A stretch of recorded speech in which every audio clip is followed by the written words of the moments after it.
Wish you were one of those influencers with raving fans who binge on your every word, consume all your content, buy everything you have to sell, and demand even more? Then stay tuned while Authority Magazine columnist and BuzzFeed contributor Tracy Hazzard shares strategies, tips, and tactics from top videocasters, podcasters, authors, and social influencers on creating that bingeable factor. Now, let's join Tracy as she explores how to rise above all the digital noise with the binge factor.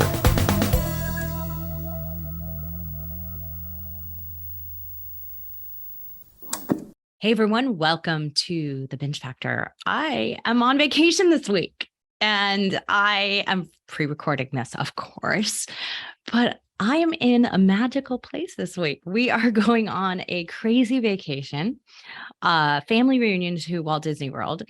But as I was prepping up to invite guests on my show, one caught my eye. Bippity Boppity Business host. The Bippity Boppity Business host. I love it. It just fit everything. And I had to invite Rita Richa to come on my show. And she is brilliant and had me laughing and made me very excited for this crazy family reunion we're going to have at Disney World. And I just was thinking more and more about it. And really, she's got a brilliant business model. So I think that you're going to get so much out of this podcast that you didn't really think about in terms of how much fun you can have on your podcast, how you can do it in your passion, and yet how you can demonstrate brilliantly the business ideals and the business practices and your philosophy on business and get that across to your ideal listener, your ideal client, or whatever it is that you want to do. So let me tell you a little bit about Rita Richa. She has always been a creative person. And in the prior chapter of her career, she was a vocal coach and self-proclaimed former theater kid. She decided to leave music education and performance to pursue her work with distinguished brands within the automotive industry, including Tesla and BMW, and earning her business degree from Florida State College. Driven by her goal to meet as many people as possible, gain real-world work experience, and help others find magic in their work, Rita decided to reignite her creative flame in business by following her passion for marketing and podcasting. She is now the executive podcast producer and founder of Reignite Media and the host of the podcast Bippity Boppity Business. And she specializes in launching and leading the creative direction for business podcasts. She's an innovator, passionate in developing podcast scripts, storyboards, social media content, and content strategy for modern business-to-business brand. Rita partners with brands to bring their creative vision to life through social audio. And she's an expert in all things Disney World, Disney, and the creative process. I am so excited to bring Rita to you. I can't rave enough about the fun of her podcast, the way everything works in it, and the hard business lessons and model she's creating that is going to create a great attractor from a business to business perspective.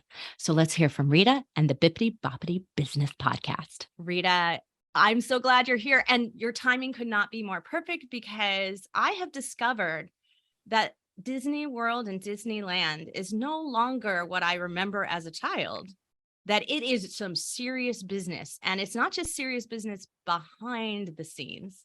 It's serious business attending, going like the plans for this trip that I'm taking have gone off the rails. Yes. So your podcast could not come at a better time, where at least I'm still feeling like, okay, that magic is intentional. All this creativity is purposeful. So tell me how you got inspired to start Bippity Boppity Business. Yes, ma'am. I am obsessed with Disney for more than just the face value of the parks and the consumer products. Like you mentioned, there is so much behind the scenes and in front of the scenes too that happens to have this company be a leader in creating magical experiences, as they call them. But really what it is creating lifetime customer value and the strong brand affinity that they've created around them as well. All of those things really, from as an adult, as I love Disney now, are why I love it. But back in the day, I was a former theater kid, and I grew up watching the movies with my mom. My mom is Lebanese and my dad is as well. But when she came to this country, she escaped a war. And when she was a child, she never had the ability to watch Disney or enjoy any of the content because of the world and the environment that she was in. So as I was growing up and learning to love and watch Disney, my mom was learning to love and watch it for the first time. So for me, it's very special because it's how we bonded. And her first time at Disney was my first time at Disney. So, oh, that's amazing. yeah. So even though there's the business side of it, it's an emotional, just sweet spot for me in my heart. And I think if it weren't for my mom, I probably wouldn't be doing any of this. So maybe, so that's basically why I love Disney so much. And what got me into it all as an adult is to just try to share that magic and wonder with professionals who feel that they don't have that anymore, especially in corporate America. The messaging and the brand around what they do can sometimes, while seeming like it's exciting, can just be soulless at the end of the day. So if I just want to stop there and just Yeah. point out something that you said. So now what we haven't really covered is that you're really doing a lot of business to business work, right? You're Yes. content strategist for business to business. And so those executives are hard to get their attention, right? So it's probably hard to close your leads. It's hard to get them to pay attention to you. But so I think there's a lot of people out there who wouldn't take the risk that you just did, which is let's start a Disney podcast to show them how I work and what I do and get them through this sort of ideas of why my content and creative strategies are in place, right? Right. They would think like, why would you do that? That's not hard hitting business enough. But here's the thing. You're not going to get them to listen to a business podcast that's hard hitting. They don't have time for that, but they might be planning their vacation. Right. Right. Exactly. They might be planning their vacation. And so that's exactly what happened to us here is like, I'm in the midst of this vacation that we're about to go on. Mm-hmm. And your podcast might not have reached that level in my criteria, except that it hit that hot button. So I think that that's actually a brilliant strategy is to go into the hobby or the off time, go into that place and then show how brilliant you are. Then why wouldn't I want to work with you? Right. I think that's a really nice piece that you touched on. In business, many of these executives and professionals focus so much on their craft and they forget on ways to relate to other people in their industry and network. Everyone has a hobby outside of work that they love doing. It's their passion, the thing that they do to forget about work.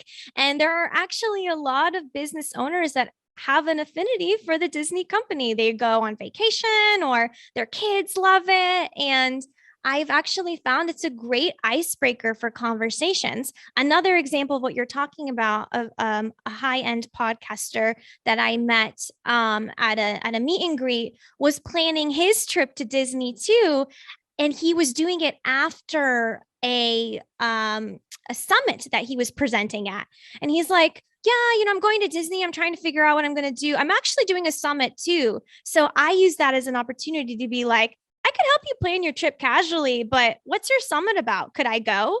And now it's an open invitation to be like, well, maybe we'll talk about it. So like you said, it's cool to be like, the strategy isn't to connect to the business owner and their company as a whole. It's to build a relationship and to connect with the individual. And when we build that authentic relationship, we're not coming off as salesy or as like, buy my thing. You know what I mean?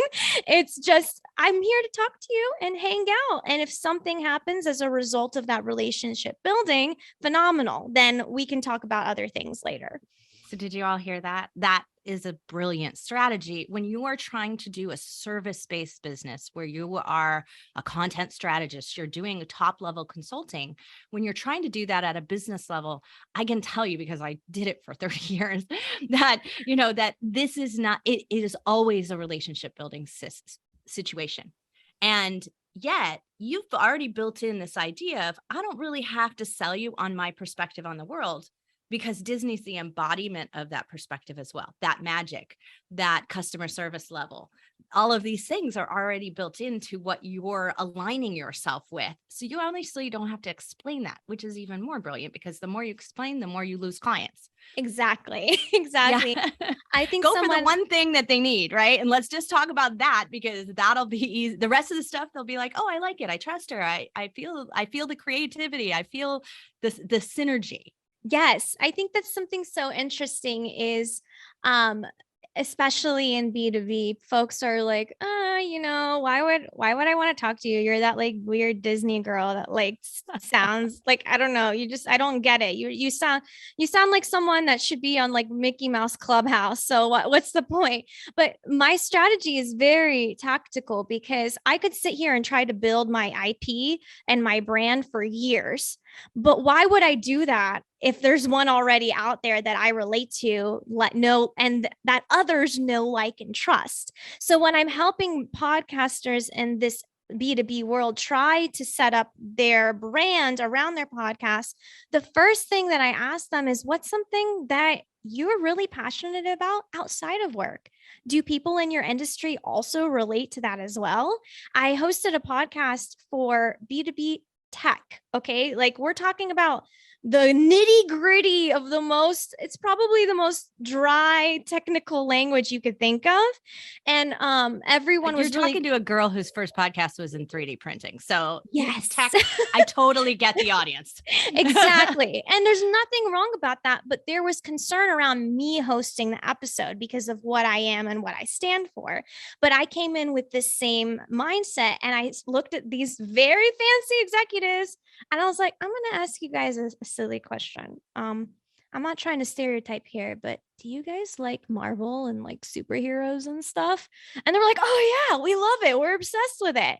And I was like, great. So I know this episode is just about you two merging your company together. I have no idea how to talk about a company merger. That is not my thing, but I can talk about your origin story and how two companies came together, like the tech Avengers, to create the vibranium product of your industry.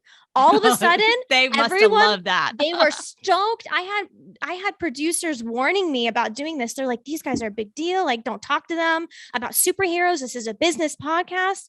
I'm like, but I'm just going to intro it that way, and then we'll get to the business, which is my formula. Bippity boppity plus business. Let's connect on a human level, and then we'll provide value and tactical insight in the way that you need to and crave for both your company and your audience. So let's talk about some of those features within your show. So you've got some rapid fire questions, and I love that one of the questions. So you are not shy about your mission. Okay. Yeah. So you've got an ask from the beginning. It's right in your description.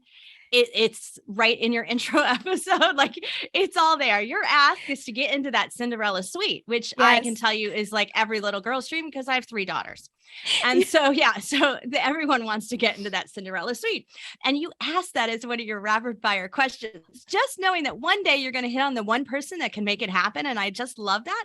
But I think that's a hard-hitting business strategy. It's like your focus is a part of what so many people don't do well on their podcast, don't do well in their content strategy, and don't do well in their business branding. Mm-hmm. Yeah, that's something I learned as a part of my prior experience at the agency, which is people will more likely consume your content if they feel you are a part of their journey. So whatever journey it is you are going on, you need to involve your audience with that. Now, for me, when I was first starting out the podcast, I didn't really know what my journey was. I didn't even plan on starting my own business at the time. I had no idea, but I just knew that if I kept asking the right person to get me into that Cinderella suite, more likely than not, that person's probably a big shot.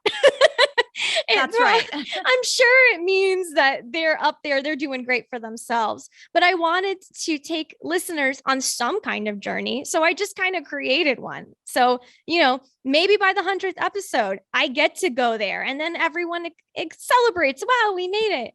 And I'm not going to lie, I was actually inspired by this concept by a YouTuber back in the day. I love YouTube. I consume it so much. There was this OG YouTuber like back in 2008. His name was Dave something, can't remember, but he always made parodies about wanting to meet Hannah Montana. I don't know why. He just like, it was this shtick that he kept doing, and he would weave it throughout his conversations or his content. And by the 200th episode, when he made 1 million subscribers, he got to meet Miley Cyrus. It was amazing. But it's like, everyone was excited, and that was the first part of what opened up a second chapter of his career, because it created that engagement and that following. People want to see what's going to happen next. They do. I think another thing that goes into that is something that I learned from a really wonderful podcaster and show writer. His name is Jay Akunzo. He has a podcast called Unthinkable, and he's produced some amazing shows. And I had the opportunity to briefly get to learn from him and take his course in my prior role. And he always said that storytelling cannot exist without creating tension. If there is no tension, if there's no hook, if there's nothing that makes me want to understand why I'm listening to keep me around, then there's no story. So that's a key element in podcasting, which that I am trying my best to implement myself. I'm not 100% great at it, but the awareness being there is the first step. And I don't think a lot of people even have the awareness of the content that you have on your podcast is a story. It doesn't matter what conversation you're having. There's always a story to be told and to be found. How are you going to create the tension, and what journey are you going to take your listeners on to make them want to stick around for the long haul and the ride? So yeah. I'm really curious now, and I hadn't planned this question, but I'm totally going to ask it right now. So in your, when you are working with your clients and when you are, thinking about Disney in general, it's like, who's the real hero in these stories? Right. That's a great question. The hero in the story for what you are trying to convey in your podcast depends on what you want to do for your personal brand or your business. If you are trying to promote yourself as a thought leader, maybe the hero isn't you. Maybe it's your team around you and the lessons that you learned as a result. You want to take your listeners through the process of what it took for you to be who you are today. I always like to say no one wants to stick around for the I'm perfect and nothing ever happened wrong story. We all right. There's no fun in that. Right. But everyone loves a good underdog story. So if you're explaining to your audience to build your personal brand and your thought leadership that like, hey, I'm just like you. I had the same struggles as you did. And I didn't know what to do. My team around me is what carried me, and us together, we created X or Z, and that's why we're successful in what we do. And I think really what you're saying though is that actually your listener's the hero. So that yes, if you're putting, or your listener could be the hero, they may need to take the action, they may need to do the thing, they may need to join your community, whatever that is, but they could be the hero, and that's what they need to hear. Right. But yet so many podcasters and so many shows are so self-involved. Well, It's such a frustration. So frustrating to me. I feel you on that, because your content needs to create impact. How do we create impact? It's not about you. It's not about, no one gives two cahoots about you. They don't know you. You're not Oprah. You're not Joe Rogan. There's nothing that you've built around yourself for me to want to learn more about you. It's about the impact that you can make with your business or your audience and your podcast. What are they going to take away from the episode that makes them want to implement something that you said, that makes them feel like you've changed their lives?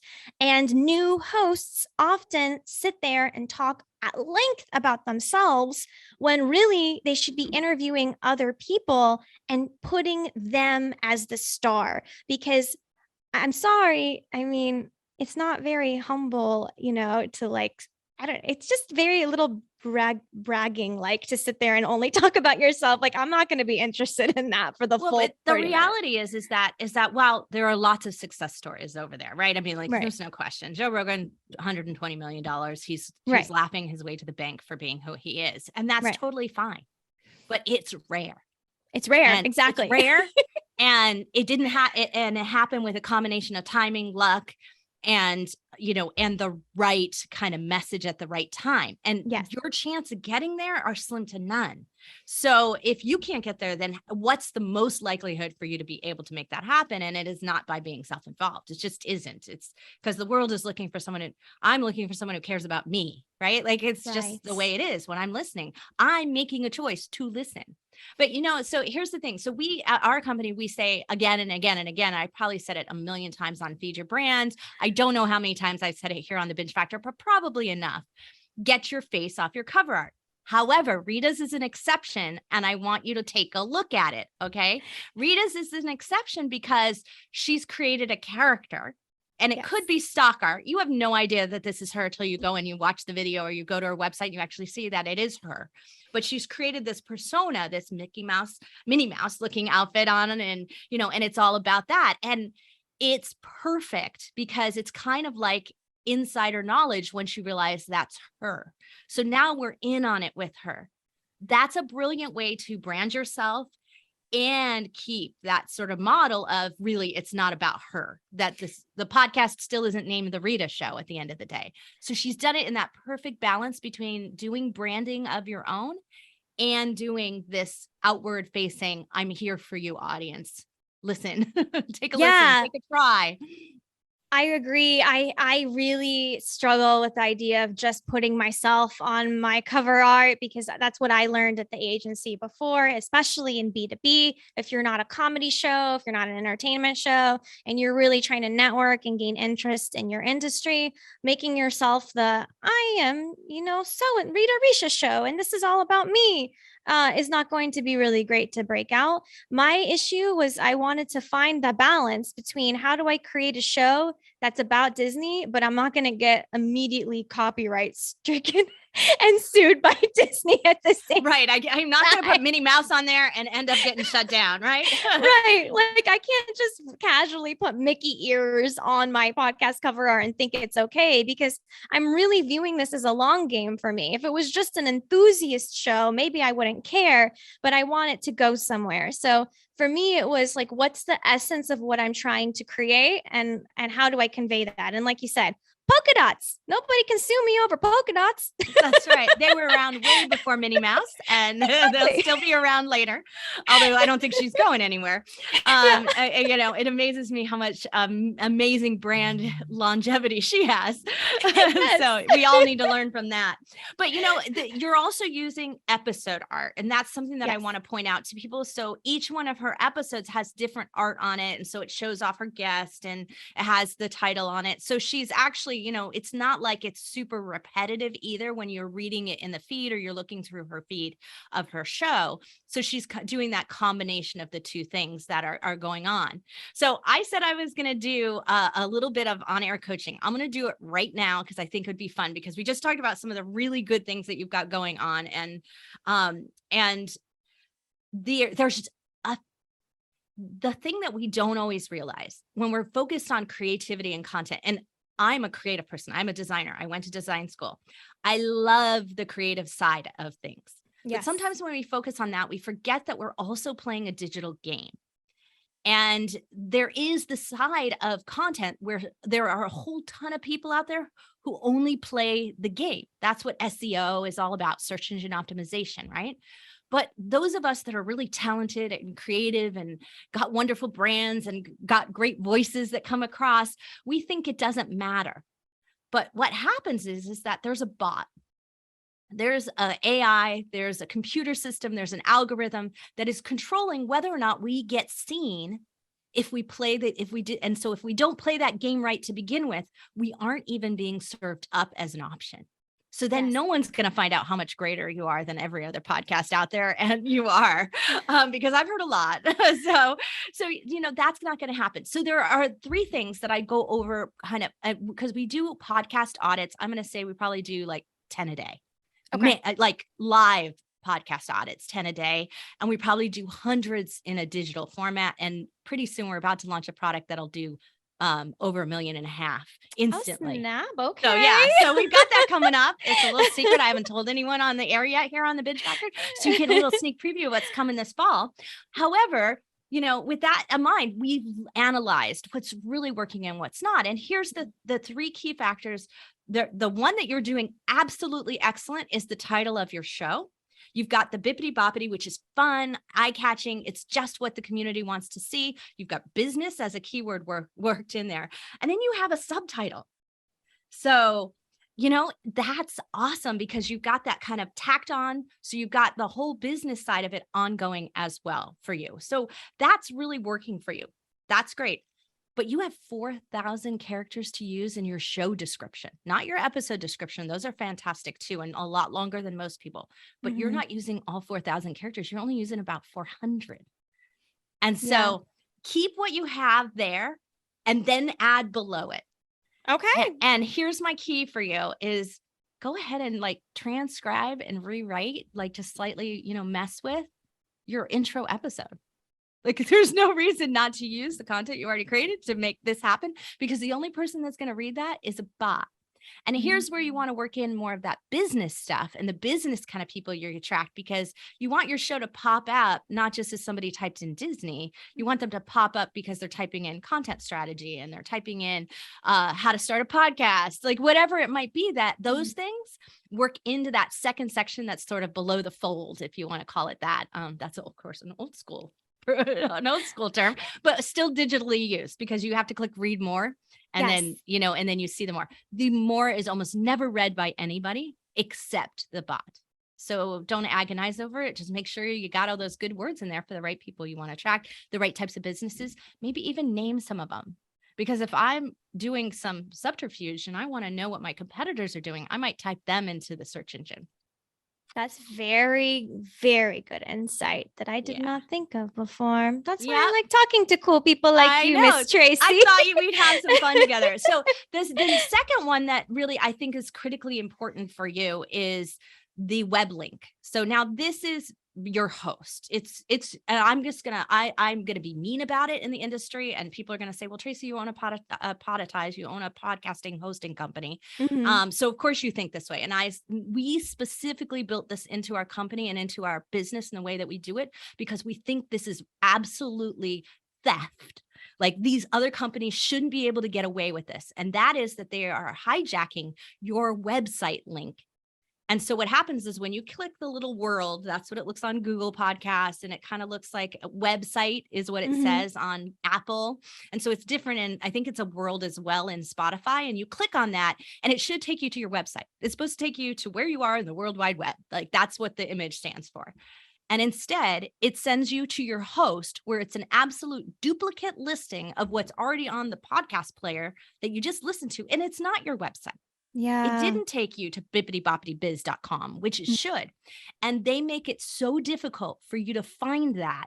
And they don't default to it. They make you go back in through the settings, find where it is, and figure out how to change it. I mean, I had to build a video for clients with all the different players, and I actually don't have who your host is. I don't think I have a video on it, or I'd send it to you. but in that process, sometimes it's a 2-minute video just to show you where one link is so you can drop in your website URL. It shouldn't be allowed. You're paying them to host your show. They should not be allowed to hijack your traffic. I had no idea that was happening, at all. I'm not going to lie. And I can't see this on some of the players that I listen to, but it probably, and that's the third thing to check, it's probably happening on an episode level as well. And there are some players out there that do it on the episode level. There are some that make it a little bit easier to at least see the blog link for your episode. And so that's the other thing that I'm really going to say to you is the biggest opportunity for your business building and sending traffic to your website and getting traffic to your business is the blog. And you're not doing that part yet. And so if you want a real full content strategy, it should be video, audio, blog, and social share. It should be all of those things. And all you have to do is record the one thing you're doing already, which is brilliantly packed with things. So this is, so I hope that helped to kind of just give you a little bit of quick mentorship on this. But when you fix those things, it's going to be more powerful that the podcast is going to work harder for you than you do for it. No, this is the kind of boost that we need. And I'm very open to this type of coaching and feedback because when we're in it every day, it's hard to see it sometimes. Right. So it's like I could sit there and look at somebody else's thing and be like, do X, Y, and Z. But then you have to be able to look at yourself and be like, oh, wait, what am I doing?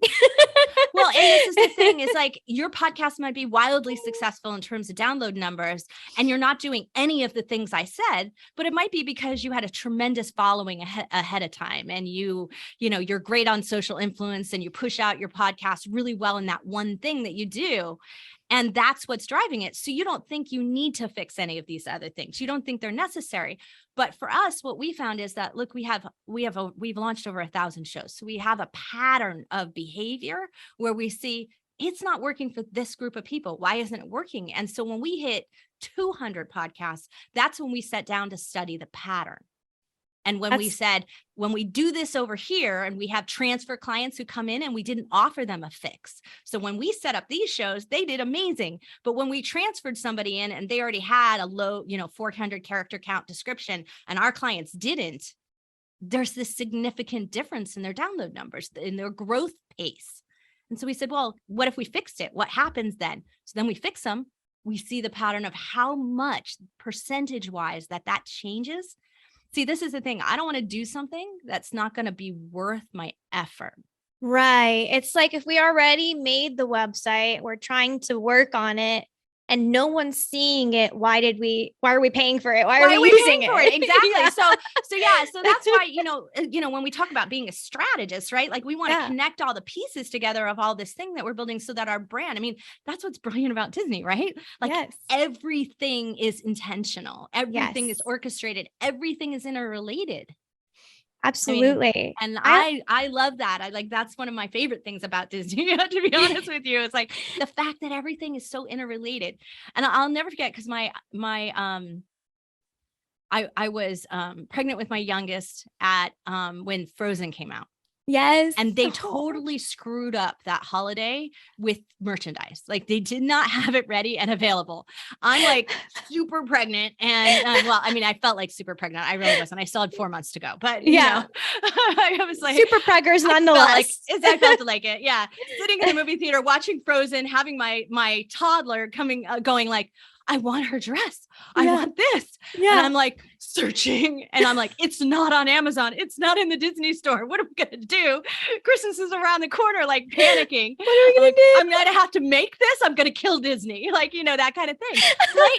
So when we don't have those things like there for people when they're ready for it, wow, we're missing a sale. Right. Yeah. And I don't want to miss a sale. I don't want you to miss a client. I don't want you to miss a lead. I'm there for that. I wanted to ask you something, touch on the blog aspect a moment, because this is a little bit of a debate I've heard for the podcasters that do blog, to transcribe and upload or to not and create a new post. I want to know your perspective because some people are like, don't just transcribe it and then post it up as a blog. And then some people are like, no, do it. It doesn't matter. Do it. You know what I mean? So I just want to hear your perspective on that. So I accidentally discovered this. And so I accidentally did it right with my first podcast. And it was because I was too busy. So I'm a writer. My first podcast I told you was on 3D printing, got me my ink column. Wow. And I wrote a column for Ink Magazine for 4 years on innovation, on product design, called By Design. And I was busy doing that. And so I hired this website company and they were going to build tremendous content SEO for me. And my job was to fill it before we launched with 40 blogs. Now I had 20 already written, so I had to write 20 new ones, but I'm now writing these articles because I had just gotten a job at Ink. And so I was like, I don't have time for this. What am I going to do? And I was like, we have all these 3D print podcasts. What if I transcribed them and just did it? And so what I did was I transcribed them. I made them look like a blog and didn't do timestamps or Tracy says, Rita says, Rita colon, didn't do any of that. But I used the transcription cleaned up as is. And I had a team member who did it. And I had the team member load them in the website and they weren't supposed to publish them. They were just supposed to put them in draft. And then I was going to go through and rewrite them live on this thing and shorten them and write an article from there. Like that's what I was going to do. But she accidentally published them and they went early, and I had not realized that had happened, and it was still my job to go behind the scenes. And the website company said, hey, there's this article that's going to come out about you in Forbes magazine about your podcast. We want to make the website live, so it's in time with that, so we're going to turn it on this week. And I was like, okay, fine. And I was like, oh crap, I don't have time. It's Halloween. It was Halloween week. I was like, I don't have time. I got kids going to Halloween. I'm making costumes, like the whole thing. I'm that kind of mom. And so like, yeah. And my mom was also that kind of mom too. Yeah.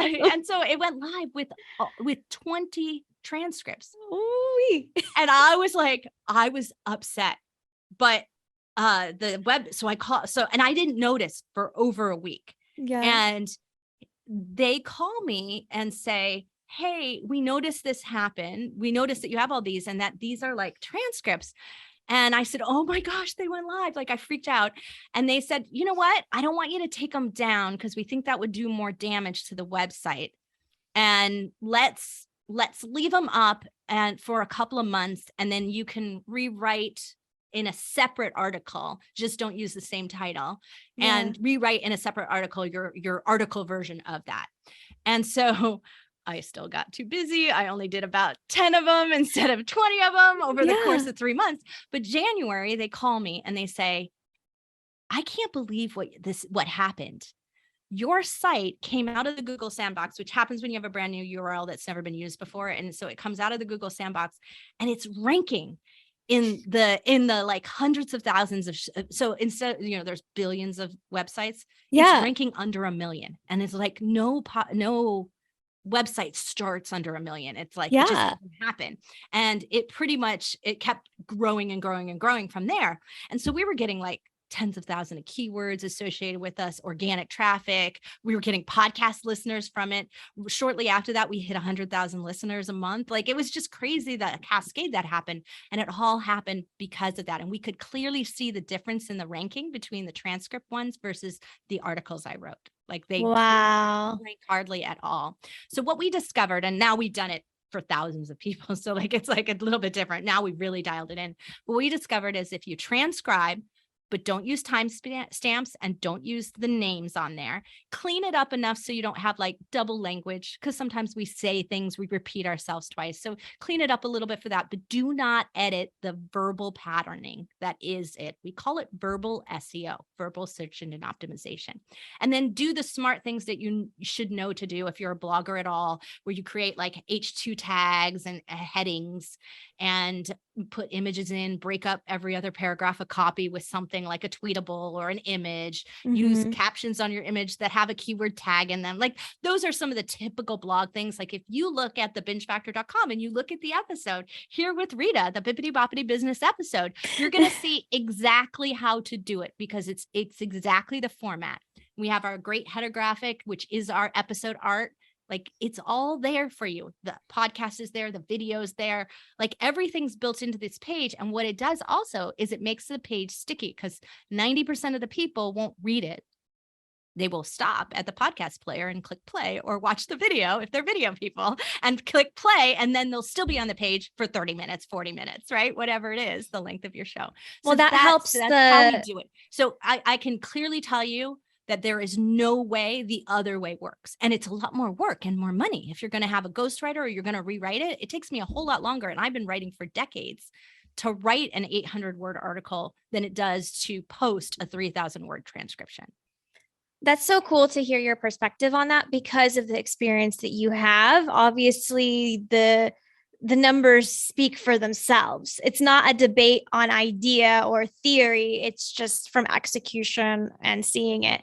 And I like the fact that, I do love a good blog post with the podcast on it because we want to increase the amount of time somebody spends on your website. That's factored into how great your website is and the engagement of your website. We want to reduce the drop-off rate of people bouncing. So I think just getting over that perfectionism in my brain that you had to, of being like, it needs It's to hard be when an you're a article. writer. Right. So now what I do actually is I use, and I still write articles, and I Yes. sometimes use ghostwriters. I don't have time. I'm the Yes. CEO of a company with 100 Yes. employees, right? Like, I'm busy. So what we do is we have a ghostwriter, or I write an article and then seed it out in an alternative publication, lead it back to the podcast, lead it back to the original blog, the original interview. And so that actually will happen here. So in Authority Magazine, there will be a feature on Rita, and that will happen out there so that it points back to the original YouTube and it points back to the original podcast. And so it's going to increase the listenership and boost it in a second way with an outside audience, because that's the benefit. I mean, I can write it on my blog, but I mean, those first 20 blogs that I told you that I already had, those first 20 blogs, nobody read but my dad.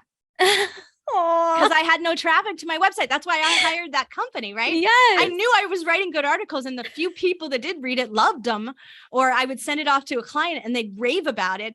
But if I couldn't get them to read it, what was the point? Exactly. So if we put our article versions out in places where it can gain you new audience, then you're going to help yourself more. So why not do that? Why not do that? Listen, Tracy here is spitting the facts and the knowledge. Like, so I feel for you that there has got to be like a Bippity Boppity article and like feature column somewhere. I think it's going to happen. I think so too, eventually. But you know what? And if you put it in a business journal and not a travel journal, like that would be unique, right? Yes, that's the thing at the end of the day. And it kind of comes back to the beginning of all of my journey, which is, how do I talk about what I love, but not be just another Disney enthusiast travel blogger? Because there's a lot of competition in that niche, but there's not a lot of wackos like me out there that are like, oh, Disney, but let's also talk about the business of it, right? Yes. Yes. Yeah, absolutely. Well, I love that you're doing the 3 questions like we do here. So I'm going to hit my 3 questions, and then I want to talk about how you use yours. So how do you get great guests? Because you have had some amazing guests. I mean, Loungefly, like that's, I mean, I'm in awe. I probably have quite a few Loungefly bags. I should be embarrassed to admit how much money I might have spent on all of that, but I'm not, because they're so cool. Honestly, it is my LinkedIn strategy is I could be posting on Instagram all the time. I could be posting on Facebook all the time, but for me, since my audience is focused on B2B, I would rather spend more of my time creating more consistent content and connecting on LinkedIn, which can be a little tricky for me because there's just so many content options out there where you can post, but I'm just trying to be where my ideal client or ideal audience is. So like you said, we can post everywhere all the time, but if it's not serving the purpose of what we want to do, then what's the point? Long story short, that being said, Loungefly it just kind of happened. Okay. It was one of those experiences where I was like, do they know that like, I'm just Rita? Like, what's going on? They reached out to me. They found my website. This is such a good sign that you are on your way to that Cinderella suite. I'm telling you, this is a good sign. They found my website, which I almost didn't make because it was me figuring it out on my own. I cried and like ate Cheetos while trying to make it because I didn't know what the heck I was doing. But I was determined because I knew the value of having my own IP in an owned place, my owned media somewhere, figured it out. And then I just started posting a lot on LinkedIn. And what I started doing is I started adding folks in high-end publication magazines like PR reps on LinkedIn. And I wouldn't really message them, but I would just add them and keep posting. And if they followed me back, they would start to watch my feed of what I created on LinkedIn. But I guess because LinkedIn has this cool thing where if you follow someone and like, even if I don't, let me put it like this. So if you followed me on LinkedIn, you would see all my content. But if your friend didn't follow me, but saw that you interacted with me on LinkedIn, it would actually show that content to them if I was tagged in the post. So the algorithm has an interesting way of gaining reach. There's a really high organic reach on LinkedIn that's unlike any other platform right now. Right. Anyways, and I think you're tapping into, though, I guarantee you, because you've talked about other brands, you probably tagged them in your post, because I know you're smart about it. I've watched your LinkedIn too. Yeah. And so if you tag those other brands and Loungefly is like, we want to be featured too. Then that's where that PR association strategy is. They're modeling and following other people, and they say they can't have that. Their client better get the same coverage. Right. But here is the best part of all of this. This PR rep was having trouble finding someone to interview their VP of creative. They wanted somebody that could understand the business of what they do, but also was a fan of the product and the consumer. She said that she searched Disney business in Google, and I was the first podcast that came up. So see, you're winning the SEO game already, and you don't even have the blog strategy in place and all of these other things that we were talking about, but you're already winning it because podcasts are showing up. Yes, because I made a very large effort to make sure that my podcast was also on Google, because I noticed that even if my website wasn't ranking, podcasts are showing up in Google really high in the search engine. They are. So I was like, yes, that's great. But she said, I looked up Disney business. I saw you had a little cartoon version of yourself on your website. And I just wanted to, schedule a meet and greet. We did all these conversations. I got to meet with the VP. And it wasn't until after everything that she was set up, she was like, so how many followers do you have on Instagram? I just got to check. And I was like, well, I hate to break it to you, but Instagram's not my strong suit. I'm a LinkedIn micro influencer. I'm not necessarily on Instagram, but I think what happened is because of the way I presented myself, my branding, my messaging, my professionalism, they just assumed that I was an extremely up there influencer, which is a blessing for me. But it made me want to do the best work that I possibly could to at least show them that the chance that they gave me to interview their VP of creative was going to be worth it. So it was like a fluke plus some actual intention and hard work behind it. I think it's the formula of success that many people experience. I was listening to a Disney animator speak at Podfest, and he talked about his ideal for what he thinks success is in this industry. And he says it's a combination of really hard work, the ability to feel discomfort and still be okay with it, adapt, and the networking aspect, wanting to network and get yourself out there. And then lastly, it was just a little luck at the end of the day. When all of those things align and you're consistent, sometimes consistency is the key. I really find that's the weak link for most people. It's why we have such a high pod fade rate, right? The weak link is they can't be consistent about something. They aren't patient enough to give it the time it's needed. Yes.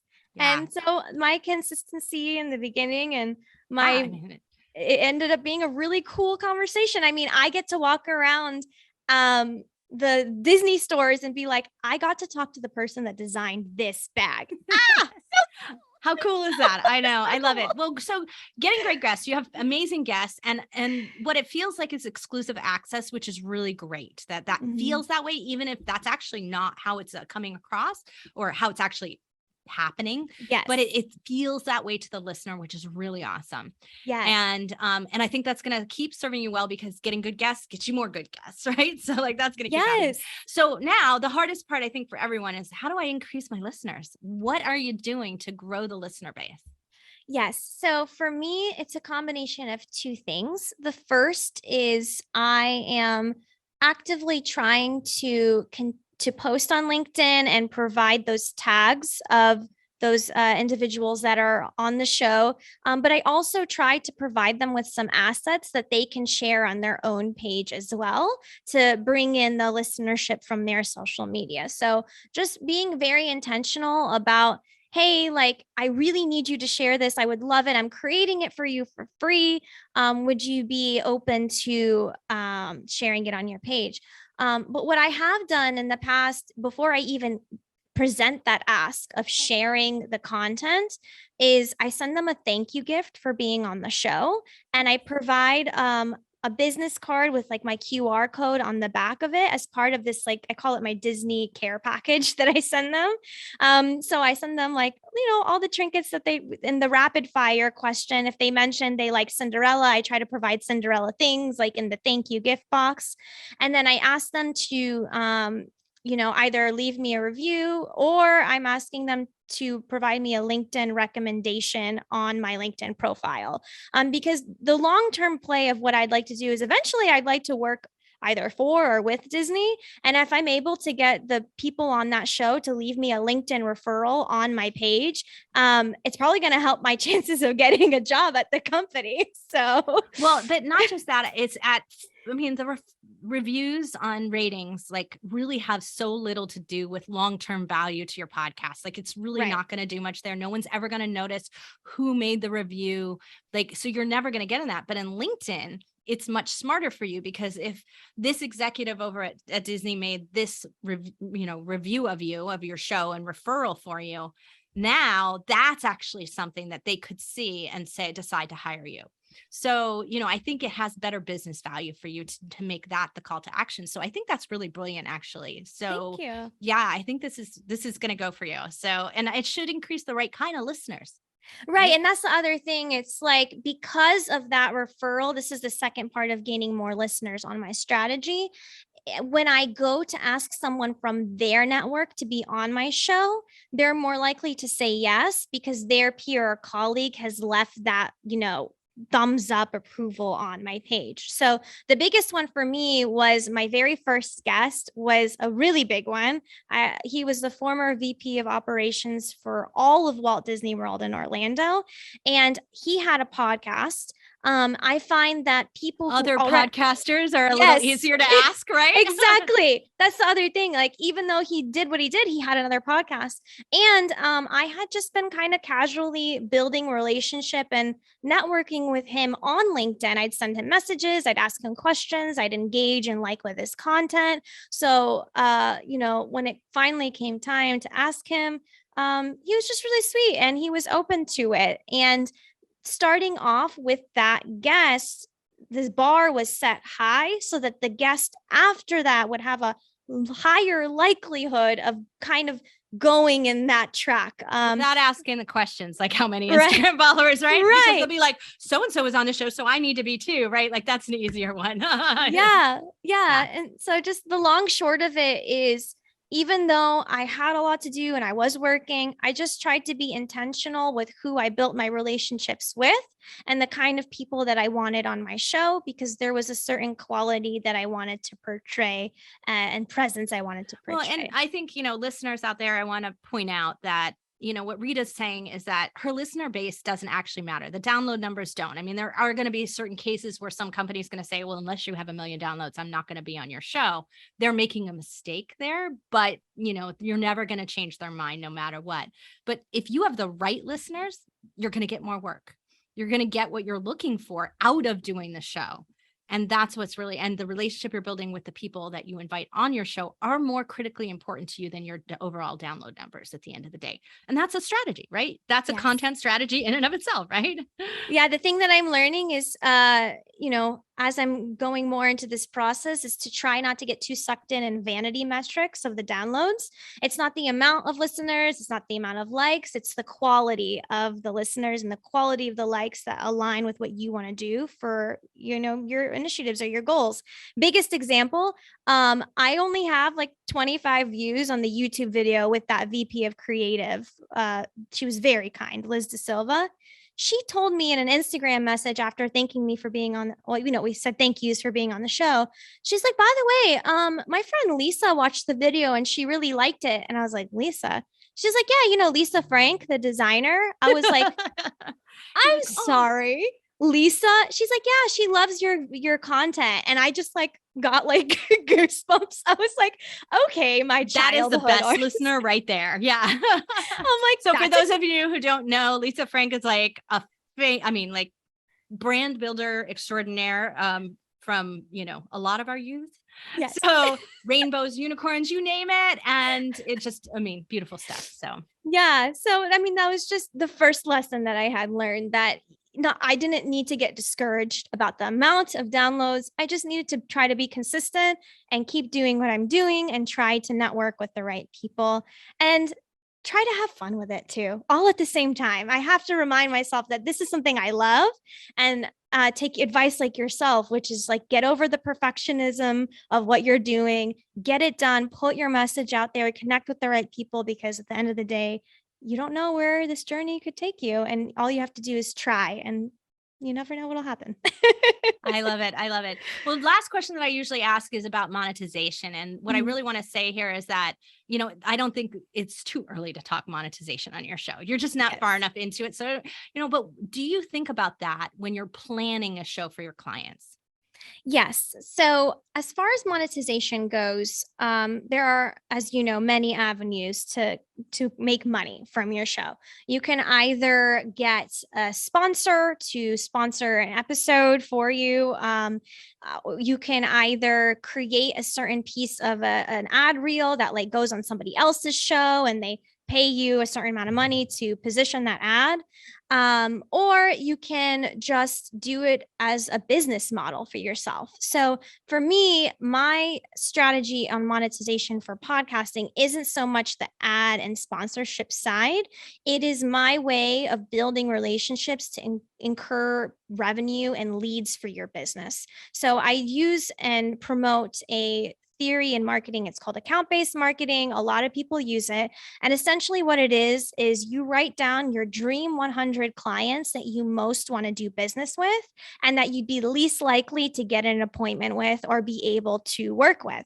And instead of sending out spam messages and doing all of that, you really want to build a relationship. So ask them and those specific clients to be on your show, and try to put them in your marketing funnel through that way instead. So the reason why is I feel that podcasting is the best way to build relationship to potentially create business for yourself or your company.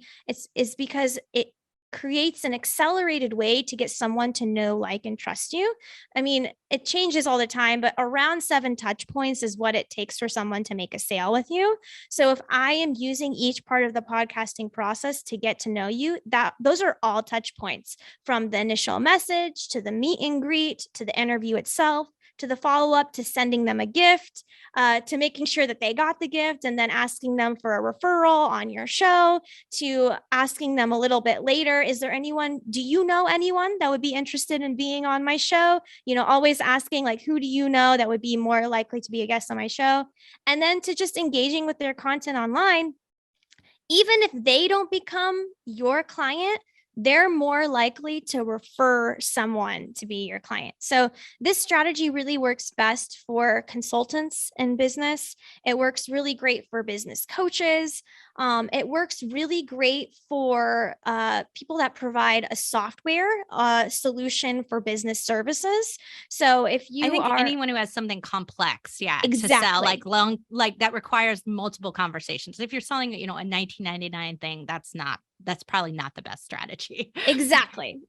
So that's really where I shine the most. And it's how I have been able to grow my personal business as well. So I'm sure Tracy probably has much more experience in ads and sponsorships in that regard. Honestly, that's not, the people think that because of our business, but that's actually not the case, because they won't make it to that point. And most of them won't, less than 2% of the podcasts out there even qualify for advertisements and sponsorships.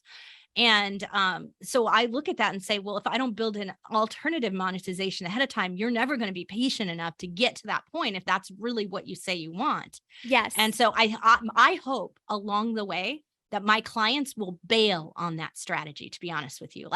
Because I think it's the worst strategy. it's an entertainment broadcast media model. It's not a business podcast model. And it's just not who my clients are.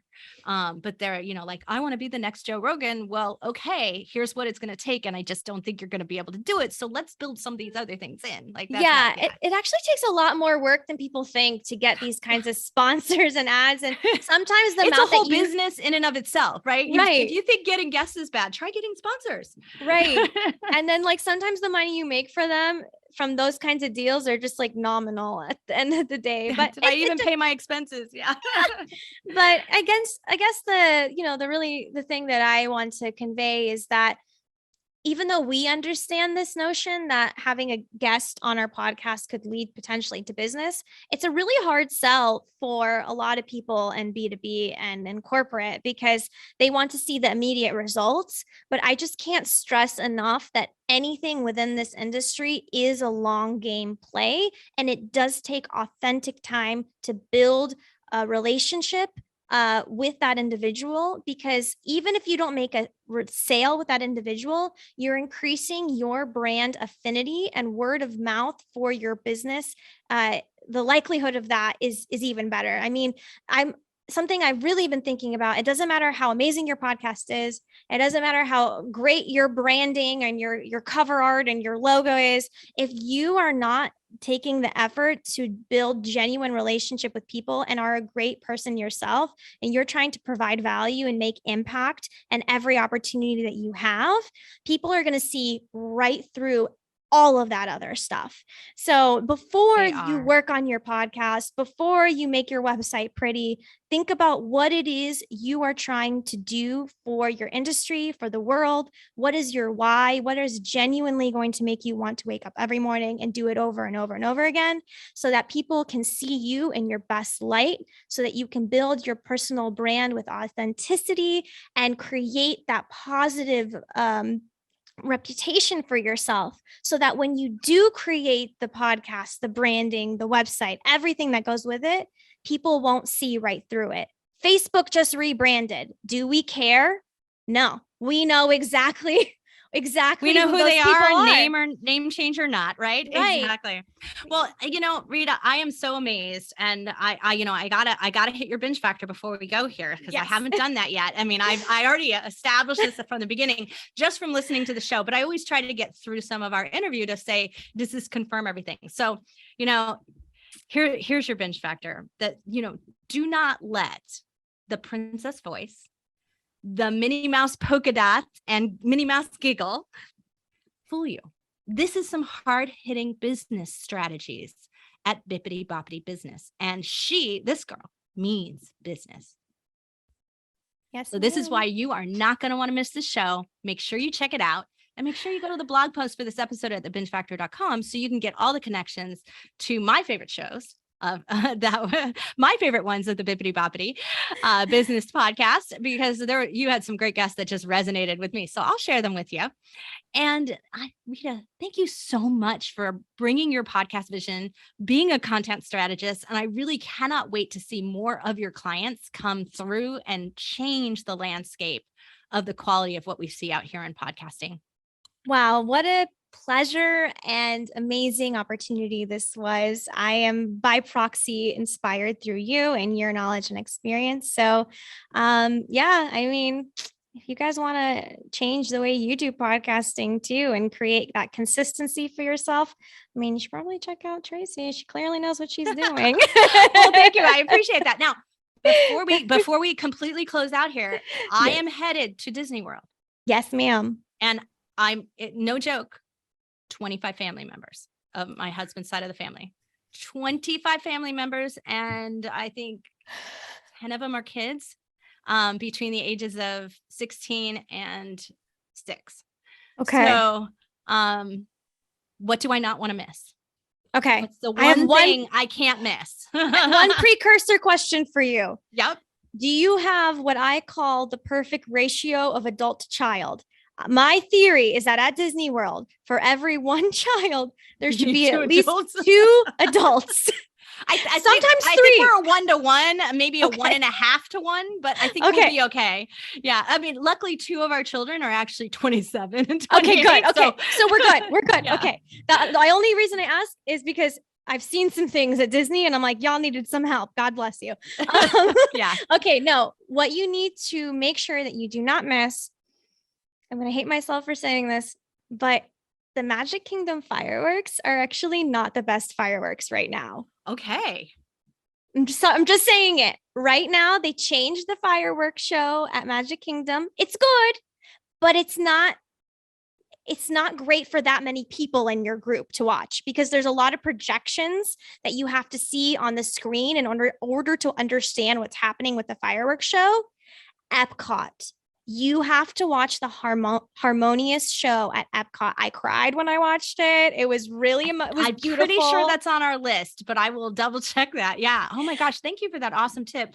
Yeah, I have to say that, like, growing up 15 minutes from Disneyland, right? Like, because I grew up just down the freeway, and it's always been this like pop in, do something, like have some fun. It's spontaneous.